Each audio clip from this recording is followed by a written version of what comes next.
Division चोरी नहीं चलेगी, डिवीजन चोरी नहीं चलेगी, बाकी नगर में डिवीजन चोरी नहीं चलेगी, नहीं चलेगी, बाकी नगर में डिवीजन चोरी नहीं चलेगी, नहीं चलेगी, बाकी नगर में डिवीजन चोरी नहीं चलेगी, नहीं चलेगी, कांग्रेस की डिवीजन चोरी नहीं चलेगी, नहीं चलेगी, एमआईएम की डिवीजन चोरी नहीं चलेगी, नहीं चलेगी, कांग्रेस की डिवीजन चोरी नहीं चलेगी, नहीं चलेगी, एमआईएम की डिवीजन चोरी नहीं चलेगी, नहीं चलेगी, नहीं चलेगी, नहीं चलेगी। ఇది కేవలం ఆ రోజు ఎంఐఎంకి ఈ హైదరాబాద్ని అమ్మేసినట్టుగానే మాకు అనిపిస్తుంది. రజాకార్ పాలనని మళ్ళా ఇక్కడికి తీసుకురావడానికి ప్రయత్నాలు చేస్తున్నారు. కాంగ్రెస్లో ఉన్న లీడర్లు రేవంత్ రెడ్డి గారి భూములు శివారు ప్రాంతాలలో ఉన్నాయి కాబట్టి రియల్ ఎస్టేట్ పెంచుకోవడానికి ధరలు పెంచుకోవడానికి చేస్తున్నారే కానీ ఇంత హడావిడిగా ఎందుకు చేస్తున్నారో ఎవరికి అర్థం కావట్లేదు. ఈ రోజు 150 డివిజన్లోనైనా నిధులు సరిగ్గా లేవు. ఒక చెట్ల కొమ్మలు కొట్టేయమంటే ల్యాడర్ సరిగ్గా లేదు, లైట్లు సరిగ్గా లేవు, రోడ్లు లేవు, నాలాలు లేవు. మీరు ఇంకా కొత్తగా తీసుకుపోయి 2000 కిలోమీటర్లు స్క్వేర్ కిలోమీటర్లు చేశామని చెప్పి చెప్పుకోవడానికి గొప్ప నగరం కాదండి. నిజంగా కూడా ఇది విశ్వనగరం లాగా కావాలి అని అంటే చిత్తశుద్ధితో చేయాలి. కేవలం ఎంఐఎం వాళ్ళ ఓట్లు పెంచి అక్కడ వాళ్ళ డివిజన్లు పెట్టి వాళ్ళకి ఎక్కువ సీట్లు వస్తే కాంగ్రెస్ వాళ్ళు కలిసి ఇక్కడ మేయర్ని కైవసం చేసుకోవాలి, తర్వాత హైదరాబాద్ని అమ్ముకోవాలన్న ప్రయత్నాలు వాళ్ళు చేస్తున్నారు. హైదరాబాద్ నగరంలో రజాకార్లతో పోరాడిన వాళ్ళము. ఇట్లాంటి ఈ సమయంలో ఎంఐఎంతో కూడా మేము పోరాడతాము, కోర్టు మెట్లు ఎక్కుతాం, ఇంకా తీరంగా వస్తే మేము రోడ్లపైకి కూడా ఎక్కుతాం. కానీ వాళ్ళు చేసే వాటికి మాత్రం మేము ఎలాంటి మీటింగ్ లేదండి. కేవలం వాళ్ళంతల వారు దారుసలాం ఆఫీసులలో కూర్చొని ఇచ్చారు. ఇవాళ మాకు మ్యాపులు ఇచ్చారు. ఒక్కసారి ఈ మ్యాపులు మీరు చూసుకోండి. ఇక్కడ ఉన్న చిన్న చిన్న డివిజన్స్ చూడండి ఎంత చిన్నగా ఉన్నాయి. ఇవి ఎంత ఈ విస్తారణ చూడండి. ఇంత పెద్ద పెద్ద డివిజన్స్ ఏమో శివారు ప్రాంతాలలో చేశారు. ఇక్కడ ఉన్న చిన్న చిన్నవేమో చాంద్రాయన్గుట్ట, ఓల్డ్ సిటీ ఆ ఏరియాలలో అంటే ఎంఐఎం ఒక్క సీటు ఉన్న దగ్గర 3 సీట్లు అయ్యాయి. జనాభా ప్రతిపాదన వాళ్ళు చెప్తున్నారు. జనాభా ప్రతిపాదికన చేయాలంటే దాదాపుగా 35,000 నుంచి 40,000 వరకు ఓట్లు రావాలి. కానీ వాళ్ళ డివిజన్లలో 20,000, 15,000కి వాళ్ళ ఒక డివిజన్. అదే శివారు ప్రాంతాలలో 60,000కు, 78,000కు, 80,000కి కూడా ఉన్నాయి. మళ్ళీ ఇది ఎలా చేశారు కాబట్టి మాకు ఒక పాపులేషన్ డేటా, దాంతోపాటు ఇది స్క్వేర్ కిలోమీటర్ ఎంత విస్తారణ ఉంది, దాంతోపాటుగా దాంట్లో విభజించినారు. మీరు ఒక రిలీజియన్ బేస్డ్గానా దేని బేస్డ్గా చేశారు. అలాగే అడ్మినిస్ట్రేషన్లో కూడా కొన్ని రెవెన్యూ డిపార్ట్మెంట్లు వేరే ఉంటాయి, వేరే జిల్లాలు ఉన్నాయి, వేరే కాన్స్టిట్యున్సీలు ఉన్నాయి, వేరే పార్లమెంట్లు ఉన్నాయి. అవన్నీ కూడా మీరు ఎందుకు కలిపారు, ఇంత హడావిడి ఎందుకు అని చెప్పి మేము ప్రశ్నించినాము. ఆమెని పొగిడినంతసేపు వింటది, ఆమెని ప్రశ్నించే వరకు అలిగెళ్ళిపోతుంది మేయర్ గారు. ఇప్పటికైనా తన వైఖరిని మార్చుకోవాలని చెప్పి నేను అంటున్నాను. మేము మా పోరాటం జరుగుతూనే ఉంటుంది. ఒకటండి, ఒక గెజెట్ ఫామ్ ఇచ్చారు. ఆ గెజెట్ ఫామ్ లో ఈస్ట్, వెస్ట్, నార్త్, సౌత్ ఇచ్చారు.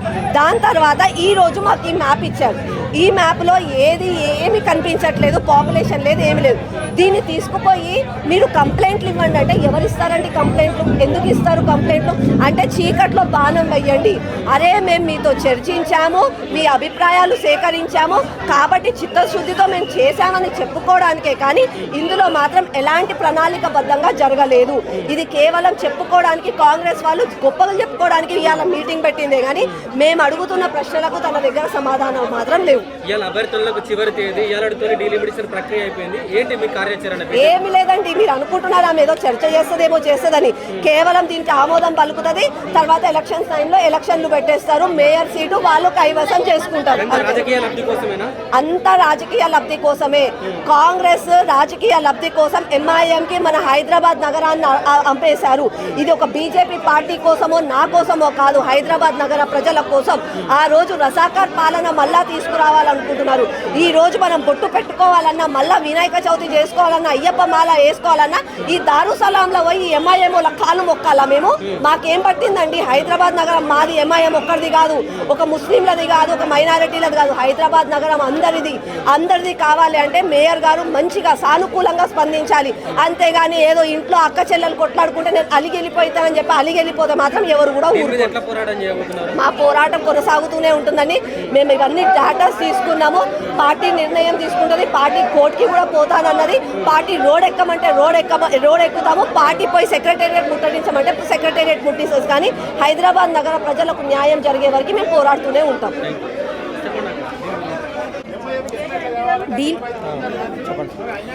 డీలిమిటేషన్ అనడం కరెక్టే. డీలిమిటేషన్ అనేది హైదరాబాద్ విస్తరణ చేయాలి అని అన్నారు, కరెక్టే అది. కానీ ఎప్పుడు చేయాలి దాన్ని? ఎప్పుడైతే మనకి ఎక్సెస్ బడ్జెట్ ఉంటుందో అప్పుడు చేయడం అవసరం. డీలిమిటేషన్ అది కూడా ఎప్పుడు చేయాలంటే ప్రజలది నిర్ణయం తీసుకొని, ప్రజాప్రతినిధులుగా మాది కూడా నిర్ణయం తీసుకొని చేయాలి. వాళ్ళు ఎలాంటి మాది నిర్ణయం తీసుకోకుండా, మాకు ఎలాంటి సూచనలు ఇవ్వకుండా కాంగ్రెస్ పార్టీ డీలిమిటేషన్ చేసింది. డీలిమిటేషన్ అనేది మనకే 150 డివిజన్స్కి మౌలిక సదుపాయాలు లేవు ఫస్ట్ ఆఫ్ ఆల్. మళ్ళీ ఇంకా 27 మున్సిపాలిటీస్ కలుపుతా అంటే వాళ్ళకు కూడా కష్టమవుతుంది, మాకు కూడా కష్టమవుతుంది. అప్పుడు అన్ని డివిజన్స్ ఒకటే కలిపేస్తే 300 డివిజన్స్ చేసిండ్రు. ఇప్పుడు 300 డివిజన్స్ చేసినప్పుడు ఎట్లా మౌలిక సదుపాయాలు ఇస్తారు, బడ్జెట్ ఎట్లా చేస్తారు అని మొత్తం మాకు మొత్తం దాన్ని మొత్తం సృష్టి కావాలి. మాకు ఎలా ఎక్స్ప్లెయిన్ చేయాలి, వాళ్ళు ఎలా చేస్తారో మాకు ఎక్స్ప్లెయిన్ చెప్పి చేస్తే బాగుంటుంది. మాది కూడా అభిప్రాయం అనేది తీసుకోవాలి. వాళ్ళు తీసుకోకుండా ఎలాంటిది సూచనలు ఇవ్వకుండా చేయడం జరిగింది. అది కూడా ఎలా చేసిండ్రు, ఆఫ్ డివిజన్ చేసిండ్రు. ఎక్కువ మటుకు అయితే ఒక డివిజన్కి 10,000 ఓట్లు, అట్లానే 15,000 ఓట్లు అలా చేయడం ఏం అవసరము? పెద్ద డివిజన్ ఉంటే 2 డివిజన్ చేస్తే కరెక్టే అది. కానీ ఎలా చేసిండ్రు? అది మైనారిటీకి ఎక్కువ పెద్ద పీఠం వేయడం జరిగింది, మైనారిటీ వాళ్ళకు. అప్పుడు రేవంత్ రెడ్డి గారు జూబ్లీస్ ఏమన్నారు, మైనారిటీ అంటే ఎంఐఎం అంటే కాంగ్రెస్ అని అంటే ఎంఐఎం చెప్పారు. దాన్నే ఇప్పుడు నిరూపించుకుంటున్నారు రేవంత్ రెడ్డి గారు. మొత్తం మైనారిటీ వాళ్ళకి పెద్ద పీఠం వేసి వాళ్ళకి ఇప్పుడు 80 డివిజన్లు వచ్చేటట్టు చూసి వాళ్ళని ఒక మేయర్ చేయాలని చూస్తున్నారు. వాళ్ళకి ఎలా అయితే ప్రామిస్ చేశారో జూబ్లీస్లో గెలిపిస్తే మేయర్ చేస్తామని ప్రామిస్ చేశారో అదే ఇప్పుడు నిరూపిస్తుకుంటున్నారు రేవంత్ రెడ్డి గారు. డెవలప్మెంట్ ఏం జరుగుతుంది మనకు? డెవలప్మెంట్ ఎలాంటి డెవలప్మెంట్ జరుగుతలేదు. నిధులు లేవు. ఎట్లా ఆదాయం వస్తుంది? మనకు రెవెన్యూ అక్కడ రాదు. రెవెన్యూ మనకి ఇక్కడ హైదరాబాద్ రెవెన్యూ వస్తుంది. రెవెన్యూ ఎక్కడ వస్తే అక్కడ ఖర్చు పెట్టాలి. ఈ రెవెన్యూ తీసుకొని అక్కడ వాళ్ళకైనా ఇబ్బంది అవుతుంది. వాళ్ళకి ఎలాంటి సదుపాయాలు లేవు. ఒక కాలువలు మొత్తము అది డ్రైనేజ్ సిస్టమ్ లేదు సరిగా, స్ట్రీట్ లైట్స్ లేవు. మనకి ఇక్కడ ఎంత కష్టం అవుతుంది. ఇంకా వాళ్ళకి చాలా కలిపితే చాలా కష్టం అవుతుంది. మొత్తం 300 డివిజన్లు కలిపితే చాలా కష్టం అవుతుంది నేను చెప్తాను. ప్రధానంగా ఎవరు నష్టపోతారని మీరు అనుకుంటా ఉన్నారు? అందరం, మేమే కాదు అందరం నష్టపోతాము. ఇంకా ముఖ్యంగా ఇక్కడ 150 డివిజన్, ఎందుకంటే రెవెన్యూ వచ్చేది ఇక్కడ ఎక్కువ రెవెన్యూ వస్తుంది. ఈ రెవెన్యూ తీసుకుపోయి అక్కడ ఖర్చు పెడితే మాకు ఇక్కడ ఇబ్బందులు అవుతాయి కదా. అంటే మీరు ఏం చేయబోతా ఉన్నారు నెక్స్ట్? బీజేపీ తరఫున కార్యక్రమం అంటే మీకు ఏం సూచనలు చేశారు? మేము అన్ని అబ్జెక్షన్స్ లెటర్స్ ఇవ్వడం జరిగింది. మీరు ఇలా చేయడం కరెక్ట్ కాదు, మీరు కరెక్ట్ చెయ్యండి. చేసేది ఉంటే మా సూచనలు ప్రజల నిర్ణయం కూడా తీసుకోవాలి కదా. వాళ్ళు కూడా ఈ కాన్స్టిట్యున్సీ మాకు వద్దు, మేము ఓటేయమని చెప్తున్నారు ప్రజలు కూడా. మేము ఎందుకు ఇస్తాం వాళ్ళకు? మైనారిటీ వాళ్ళు వస్తే, ముస్లిం వాళ్ళు ఒక కార్పొరేట్గా నిలబడితే మేము ఎందుకు ఇస్తామని నన్ను అడుగుతుంది మమ్మల్ని కాలనీ వాళ్ళు. కావచ్చు, మీ మేయర్ ఏమన్నా పరిగణలోకి తీసుకునే ప్రయత్నం చేశారా?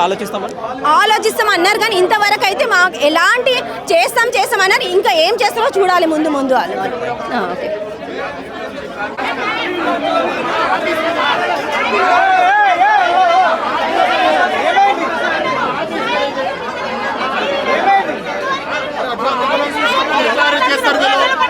ఈరోజు నగరాల్లో జరుగుతున్న హిందువులకు అన్యాయం జరుగుతుంది. హిందువులో ఉన్నటువంటి ప్రాంతం అంతా కూడా పూర్తి స్థాయిలో నిర్వీర్యం చేశారు. నగర శివాలు ఉన్నటువంటి పెద్ద పెద్ద ఊర్లను తీసుకొచ్చి ఇందులో కలుపుతున్నారు. ఇలా ఎంఐఎంకి అనుకూలంగా డివిజన్లు తయారు చేశారు. ఇది ఆపండి అని చెప్తున్నాం మేము. ఆపండి. ఈ రోజు ఎంఐఎంకి అనుకూలంగా చేస్తారు. కాంగ్రెస్ వాళ్ళు ఏ విధంగా మ్యాప్ ఇస్తే ఆ విధంగా తయారు చేశారు. ఇది ఆపండి. ఇలా హైదరాబాద్ ఉన్నట్టు హిందువులకు మొత్తం కూడా నిరసన చేస్తే పోలీసు వైఖరిని ఏ విధంగా చూస్తారు? ఇప్పుడు పోలీసు వాళ్ళకి ఇక్కడ రాయడం లేదు. ఇది మాకు జిహెచ్ఎంసీ ఆఫీసు, ఇది కార్పొరేటర్లకు సంబంధించినటువంటి హక్కులు. వాళ్ళు లిఫ్ట్ చేయడానికి అర్హతనే లేదు. వాళ్ళు అనవసరంగా ఇన్వాల్వ్ అవుతున్నారు ఇందులో. వీళ్ళకి సంబంధం మేము రోడ్డు మీద చేస్తలేము, ట్రాఫిక్ జామ్ చేస్తలేము. మేము న్యాయంగా ఇక్కడ నగర ప్రజలు కడుతున్నట్టు ట్యాక్సులకు న్యాయం జరగాలని చెప్పి కూర్చున్నాం. ఈరోజు హైదరాబాద్లో జరుగుతున్న ట్యాక్సులు కడుతున్న ప్రజలకు న్యాయం జరగాలని కూర్చున్నాం. దయచేసి పోలీసు వాళ్ళు సహకరించండి. మీకు మేము అడ్డొస్తలేము. ట్రాఫిక్ కూడా ఇక్కడ ఇబ్బంది పెడతలేదు. మా నిరసన మేము ఎంఐఎం గురించి, కాంగ్రెస్ గురించి చేస్తున్నాం. మేయర్ గారు అర్ధాంతరంగా వాయిదా చేశారు. ఇక్కడ ఉన్నటువంటి 300 డివిజన్లు ఈడ 150 డివిజన్లకి వెళ్ళి దిక్కులేదురా అంటే అక్కడ అమాయకులమైన గ్రామస్తులను తీసుకొచ్చి ఇలా కలుపుతున్నారు. వాళ్ళకి రేపటి నుంచి ఇల్లు కట్టుకోవాలంటే ఇబ్బంది అవుతుంది. వాళ్ళకి లైటు రాదు, ఏది కాదు, చాలా ఇబ్బందులు అవుతాయి. ఈ మొత్తం కూడా ఎంఐఎం కనుసన్నలో జరుగుతున్నది. ఎంఐఎంకు గులామగిరి చేస్తున్నారు కాంగ్రెస్ వాళ్ళు. అందుకని మేము నిరసన తెలియజేస్తున్నాము. దయచేసి ఆగండి కొద్దిసేపు పోలీసులు.